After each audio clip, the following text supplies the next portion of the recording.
हे एक आंतरराष्ट्रीय ख्यातीचे संग्रहालय व्हावं याच्यासाठी प्रयत्न केलेले आहेत. पुरातत्व आणि वस्तू संग्रहालयाचे संचालक असतील, इथले सगळे अभिरक्षक असतील, या सगळ्यांच्या आणि आपल्या डॉक्टर जयसिंगराव पवार, रमेश जाधव सर, वसंतराव मुळीक यांच्या सगळ्यांच्या सहकार्यातून हे सगळं झालंय. या संग्रहालयाचं वैशिष्ट्य सगळ्यात हे आहे की हे शाहू महाराजांचं जन्मस्थळ आहे. म्हणजे जगाला समतेचा संदेश देणाऱ्या राजाचं, एका व्यक्तीचं हे स्थळ आहे, जे राज्य संरक्षित स्मारक झालं. आणि या ठिकाणी शाहू महाराजांच्या ज्या काही सगळ्या दुर्मिळ ज्या गोष्टी होत्या त्या याच्यामध्ये डिस्प्ले करायचा प्रयत्न केला आहे. त्याच्यामध्ये शाहू महाराजांची अत्यंत दुर्मिळ छायाचित्र आहेत. शाहू महाराजांच्या घराण्याची वंशावळ आहे जी शाहू महाराजांनी तयार करून घेतली होती तशा पद्धतीची.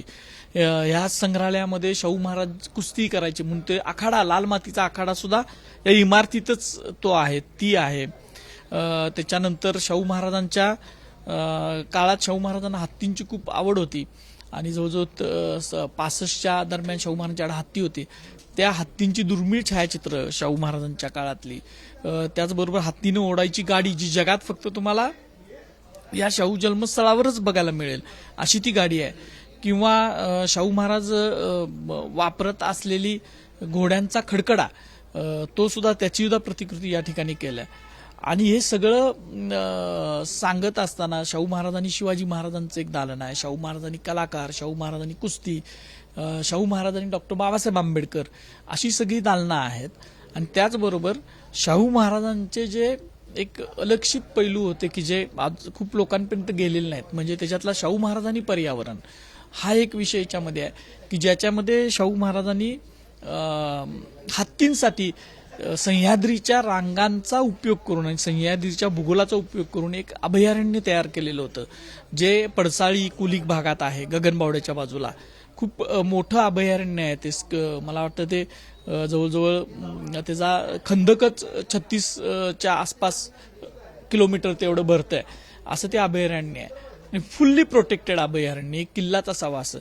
तर त्या अभयारण्याची प्रतिकृती सुद्धा या ठिकाणी केलेली आहे. किंवा शाहू महाराजांनी पर्यावरण रक्षणासाठी जे झाडं तोडू नयेत म्हणून पहिल्यांदा त्यावेळेला आदेश काढला 100-125 वर्षापूर्वी, ते आदेश इथं लावलेले आहेत. म्हणजे शिवाजी महाराजांचा आदर्श घेऊन वृक्ष संवर्धनाचं जे काम केलं शाहू महाराजांनी, नदीचं प्रदूषण होऊ नये म्हणून काढलेले आदेश, हे सगळे त्याच्यामध्ये आहेत. त्यानंतर यामध्ये आपलं शाहू महाराजांनी कृषी, शाहू महाराजांनी जलसिंचन, हे सगळे याच्यामध्ये आहे. शाहू महाराजांनी उद्योग, व्यापार, म्हणजे शाहू महाराजांनी 4-5 व्यापारपेठा वसवलेल्या आहेत. एक व्यापारी शहर जयसिंगपूरचं त्यांनी वसवलेलं आहे. त्याचे एक आम्ही मोठं पुस्तक केलं त्यांच्या आदेशाचं की आज सुद्धा एखादं शहर, व्यापारी शहर वसवत असताना किंवा एखादी वसाहत वसवत असताना कशा पद्धतीनं वसवावी याचा तो प्रोटोटाईप आहे त्यांच्या आदेशामध्ये शाहू महाराजांच्या, तो तिथं लावलेला आहे. आणि त्याचबरोबर शाहू महाराज हा भारतातला असा पहिला व्यक्ती आहे की ज्यांनी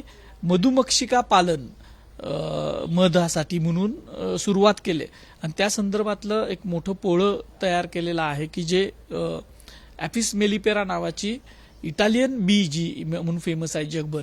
शाहू महाराजांना असं लक्षात आलं की आपल्या इथल्या मधुमक्षिकांपेक्षा ॲपिस मेलिपेरा नावाची जी मधुमक्षिका आहे, इटालियन बी जी आहे, ती जास्त मध संकलन करते आणि व्यावसायिकदृष्ट्या तिचा उपयोग होतो. त्यांनी ती त्याला इटलीतून बाहेरून मागवून घेतलेली होती जहाजातून, मग त्याला कूलर वगैरे लावून वगैरे असं सगळं होतं. त्याच्या संदर्भातली पत्र, तो विषय शाहू महाराजांचा एक या संग्रहालयात लोकांना बघायला मिळेल. त्याच्यानंतर शाहू महाराजांनी शिक्षण, म्हणजे शाहू महाराजांनी फक्त कोल्हापुरातल्याच शिक्षण संस्थांना मदत केली असं नाही, तर संपूर्ण भारतभरातल्या कुठल्या कुठल्या लोकांना कुठल्या शिक्षण संस्थांना मदत केली त्यांची यादी या ठिकाणी आहे. काही इमारतींची यादी आहे, वसतिगृहांची यादी आहे, अशा अनेक गोष्टी याच्यामध्ये आहेत. रेल्वेची स्वतःच्या खर्चानं त्यांनी कोल्हापूरसारख्या दुर्गम भागात रेल्वे आणली होती, त्यासाठी 4 पूल बांधलेले होते, रेल्वे स्टेशन्स बांधलेली होती, त्याची प्रतिकृती या ठिकाणी आहे. सैनिक आणि शाहू महाराज, म्हणजे हा एक वेगळा पैलू आहे की खूप लोकांना माहीत नाही की इथल्या एतदेशीय भूमिपुत्रांची पहिलं महायुद्धामध्ये भरती करून घेतली जात नव्हती, कारण जरी गरज असली तरी ब्रिटिश सैन्याला, कारण त्यांची पॅरामीटर्स जी होती ब्रिटिश सैन्यामध्ये जायची ती नॉर्थमधल्या व्यक्तींची, म्हणजे उत्तरेमधले जे तगडे जे होते म्हणजे जाट, शीख अशा लोकांच्या ह्याच्यातून व्हायची आणि त्याचे पॅरामीटर्स वेगळे, छातीचं माप असेल, उंची असेल.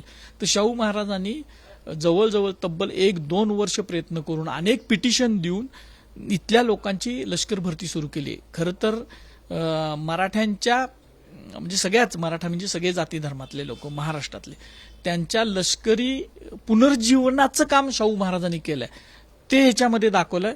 आणि सगळ्यात वैशिष्ट्य म्हणजे फर्स्ट वर्ल्ड वॉरमध्ये इथल्या लष्करात भरती झालेल्या लोकांनी वापरलेल्या गॅटलिंग गन सुद्धा त्यावेळेच्या या ठिकाणी आत आम्ही डिस्प्ले केलेल्या आहेत. आणि शिवाजी महाराजांनी एक जो मावळा तयार केला शेतकऱ्यांच्यातनं, तसंच शाहू महाराजांनी शेतकऱ्यांच्यातून एक सोल्जर तयार केलंय. ते सगळं यामध्ये आम्ही म्युझियममध्ये दाखवलेलं आहे. इतकंच काय की शाहू महाराजांनी त्यानंतर शाहू महाराजांच्या अनुयायांनी भास्करराव जाधव असतील, खासेराव पवार असतील किंवा शंकरराव मोरे असतील यांनी शिवनेरीच्या जन्मस्थानाचा जीर्णोद्धार जो आहे ते पडलेलं होतं, भग्न होतं, तर ते भग्न छायाचित्रांनी या सगळ्या लोकांनी ते उभा केलं. तो विषय आहे.